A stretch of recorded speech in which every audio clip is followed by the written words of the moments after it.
Բարև ձեզ, հարգելի լրագրողներ, առաջիկա մեկ ժամվա ընթացքում պատրաստ եմ ձեր հարցերին պատասխանել համեցիկ։ Հարգելի գործընկերներ, խնդրեմ հարցերի երկրորդ շրջանակում ժամանակը որոշ հարցեր առաջին հարցը Պարոն Փաշինյան, ուզում եմ հարցս ուղղել ձեր մոսկովյան վերջին այցի հետ կապված, որը շատ այսպես քննարկումների, ինչ չէ նաև քննադատությունների առիթ տվեց, պատճառը դրան հետևած ռուսական կողմի այսպես կոշտ արձագանքներն էին։ Ձեր քաղաքական վերլուծաբանները, ձեր ընդդիմախոսները սա այսպես տապալված, ձախողած հանդիպում են համարում եւ նաև այսպիսի տեսակետ էլ հանդիպեց, որ սա ըստ էության վերջին տետատետ հանդիպումներ, այդպիսի մեկնաբանություններ հանդիպեցին։ Նախ ուզում էի ձեր գնահատականը, քանի որ ոչ այսպես կուլիսային հանդիպում են, եթե չեմ սխալվում, եղել է, դրա հետ կապված որքան հնարավոր է մանրամասներ, ինչ քննարկում է եղել եւ հանդիպումից հետո հանդիպան ընթացքում դուք եք նշել, որ կարող ենք ԵԱՏՄ-ի հետ համագործակցել, ցանկանում ենք համագործակցել, բայց հասկանում ենք, որ չենք կարող համատեղել ԵԱՏՄ-ը եւ ԵՄ ստոյցիան ինչ-որ փուլի պետք է Հայաստանը որոշում կատարի կամ այս կողմ կամ այն կողմ, դրանից հետո ազգային ժողովի նախագահն էր ասել, որ եթե Ռուսաստանը գազի գինը թանկացնի, մենք եւ ԵԱՏՄ-ից եւ ՀԱՊԿ-ից դուրս ենք գալու։ Նախ սրա վերաբերյալ ձեր դիրքորոշումը ԵԱՏՄ-ից դուրս գալու, առհասարակ մոսկովյան այցի հետ կապված ու որպես գործադիրի ղեկավար ձեր կարծիքը ԵԱՏՄ թե ԵՄ։ Նախ իմ ու Ռուսաստանի նախագահի միջև կուլիսային հանդիպում չի տեղի ունեցել, աշխատանքային ճաշ է տեղի ունեցել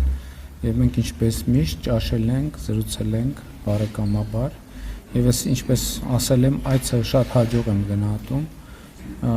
մյուս բոլորը ազատ են իրենց գնահատականների մեջ, ինչ վերաբերվում է տետատետ հանդիպմանը, մենք արդեն պայմանավորվել ենք մեր հետագա հանդիպումների մասին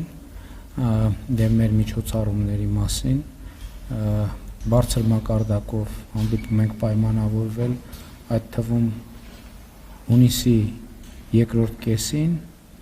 ինչ վերաբերվում է ընդհանուր բովանդակությանը, ես կարծում եմ, որ նախ այն ինչ որ ես ասել եմ, նախկինում իմ հրապարակային հայտարարությունների արտացոլումն էր այդ դահլիճում, ոչ մի նոր բան ես Ռուսաստանի նախագահի հետ հանդիպման ընթացքում չեմ ասի։ Առնվազն ինչ որ այնտեղ հնչել է, դուք ինձնից այստեղ այս ձևաչափով կամ գուցե այլ ձևաչափով լսել եք, այսինքն զրո նորություն։ Ես կարծում եմ, որ ընդհանուր առմամբ էլի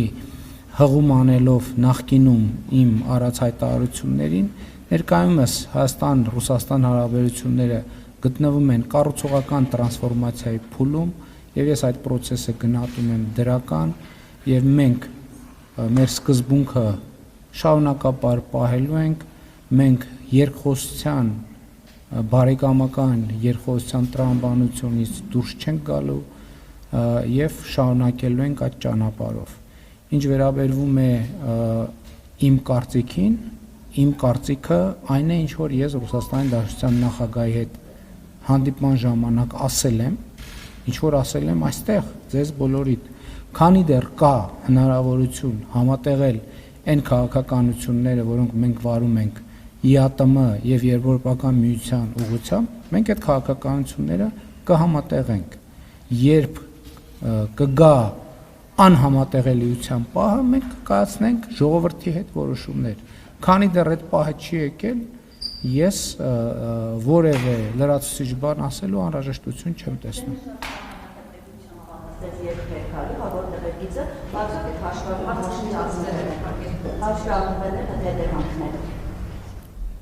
Ես կարծում եմ իմ հարցը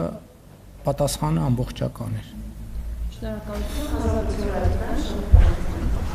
Պարոն վարչապետ, Հայաստանում է Ղազախստանի պատվիրակությունը, արտգործնախարարը, ես կուզեի իմանալ արդյոք ղազախական կողմը Հայաստանի հետ բանակցությունների օրակարգում ունի, այս այցի ընթացքում ունի երկաթուղու կառավարման փոփոխության հարցի շուրջ քննարկում, այսինքն այս հարցը արդյոք ներառված է այս այցի օրակարգում, եւ եթե այո, դուք այսինքն պատրաստվում եք անկախ Ռուսաստանի դիրքորոշումից միևնույն է ղազախական կողմի հետ քննարկել կառավարումը ղազախական կողմի կողմին հանձնելու հարցը եւ մինչեւ Հայաստան ժամանելը նաեւ Բաքվում են եղել Ղազախ պաշտոնյաները, ես ուզում եմ իմանալ, այնտեղ հայտարարվեց, որ Ադրբեջանի նախագահի հետ քննարկվել է թրիփի իրագործման հեռանկարները, թրիփը ըստ էության հայ-ամերիկյան նախագիծ է, կխնդրեի բացատրեիք, ինչ են քննարկում օրինակ Ադրբեջանն ու ձեզ հայտնի է, ինչ կարող են քննարկել Ադրբեջանն ու ղազախական կողմը թրիփի իրագործման հեռանկարների վերաբերյալ։ Նախ առաջին հարցին հետ կապված մենք Ռուսաստանի թիկունքում որևէ բան չենք պատրաստվում անել եւ ի հեճուկս Ռուսաստանի Դաշնության համենայն դեպս այս փուլում, քանի դեռ երկխոսության հնարավորությունները լայն են եւ բաց են, մենք շարունակելու ենք աշխատանքը, իսկ Ղազախստանը օգոստոսից ի վեր չի թաքցրել իր հետաքրքրությունը թրիփի վերաբերյալ, ինչ կարող է նրանց հետաքրքրել։ Սա միջազգային հաղորդակցության նոր ուղի է բացվում եւ գիտեք, որ Ղազախստանը միջազգային տրանսպորտային ոլորտի խոշոր խաղացողներից է, խոշոր դերակատարներից է, մասնավորապես Չինաստանից եւ դեպի Չինաստան ապրանքների հոսքի առումով եւ Ղազախստանի մեր գործընկերները այդ հարցը մենք նաեւ իմ այցի ընթացքում ենք քննարկել, փորձում են հասկանալ առավել առարկայական թե տրանսպորտային ինչ հնարավորություններ են բացվում եւ ինչպես է դա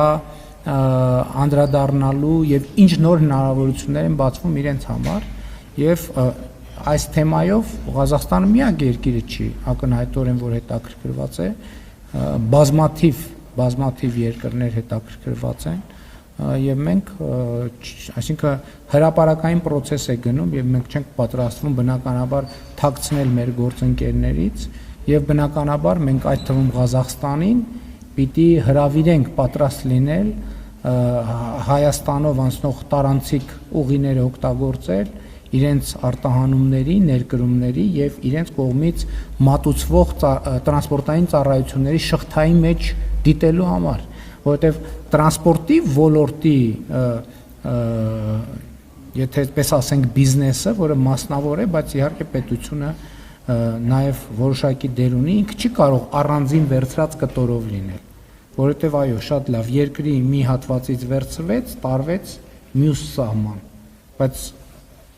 ի շարունակություն պետք է լինի գործընկերություն ամուր, որպեսզի այդ հատվածը աշխատի, կարողացա ասել ինչ է։ Մեր օրակարգային է ինչ որ ասացի իսկ երկաթուղու հետ կապված հարցը ընդհանրական պարզա հրապարակային քննարկող հարց է հնարավոր է նաև այդ հարցին անդրադարձ լինի բայց Ռուսաստանի թիկունքում որևէ քննարկում տեղի չի ունի Շնորհակալություն Տիկին Գալստյան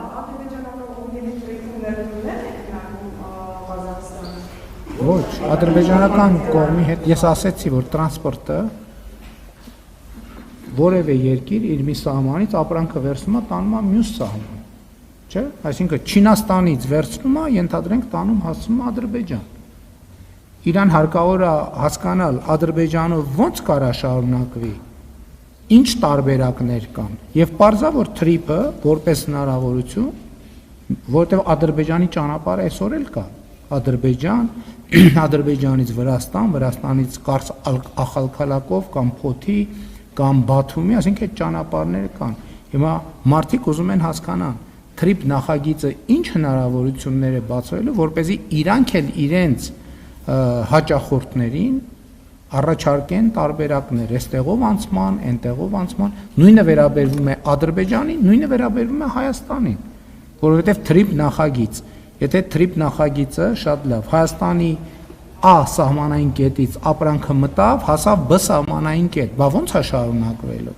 Բնականաբար այստեղ պետք է Ադրբեջանի հետ համագործակցություն, Վրաստանի հետ համագործակցություն, Իրանի Իսլամական Հանրապետության հետ համագործակցություն, Թուրքիայի հետ համագործակցություն, որովհետև եթե մեկը վստահ չի, որ այդ ապրանքը մտավ Հայաստան, Հայաստանից դուրս գալու հուսալի ճանապարհներ կան, չի ուղարկի ապրանքը այս ուղղությամբ։ Այսինքն տրանսպորտային ցանցի աշխատանքի հեռանկարների հուսալիության մասին է խոսքը, ու ընդունված է ասել, որպես այդ ամբողջ նախագիծը մենք խաղաղության խաչմերուկն ենք մեր մասում պատկերացնում, բայց ընդհանրական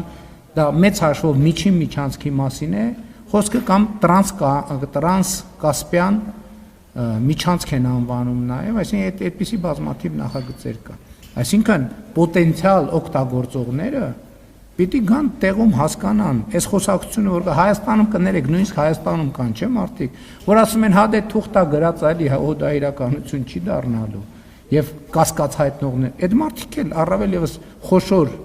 խաղացողները պետք է գան տեղում հասկանան, ինչա կատարվում է, process գնում է, չի գնում, իրականացվում է, երբ կլինի, իրենք երբ պատրաստ լինեն, արդյոք իրենք իրանց մոտ լրացուցիչ ներդրումներ անելու անհրաժեշտություն ունեն, որպեսզի այս հնարավորություններից լիարժեք օգտվեն։ Եվ այլն եւ այդպես շարունակ։ Էլ չեմ ասում նույն Ղազախստանի պարագայում իրենք այո կարող են ունենալ նաեւ ներդրումային հետաքրքրություններ, որովհետեւ մենք ասում ենք, որ եւ դա ակնհայտ է, որ ներդրումային հնարավորություններ են բացվելու եւ բնականաբար այդ ներդրումները օրինակ Ադրբեջանում էլ կարող են լինել, Հայաստանում էլ կարող են լինել, բայց որպեսզի համոզվեն, որ այդ ներդրումները յետ գնումը տեղի ունենալու, մի անգամ էլ տեղում են ուզում հասկանան, այս իրոք խաղաղության տրամադրությունը խորն է եւ լուրջ է։ Իրոք փոխադարձ ներդրումները փոխադարձաբար օրինակ կարող են խնդիր առաջացնել, թե չէ, եւ այլն եւ այդպես շա։ Շնորհակալություն, հաջորդ հարցը Օրագիր Նյուս։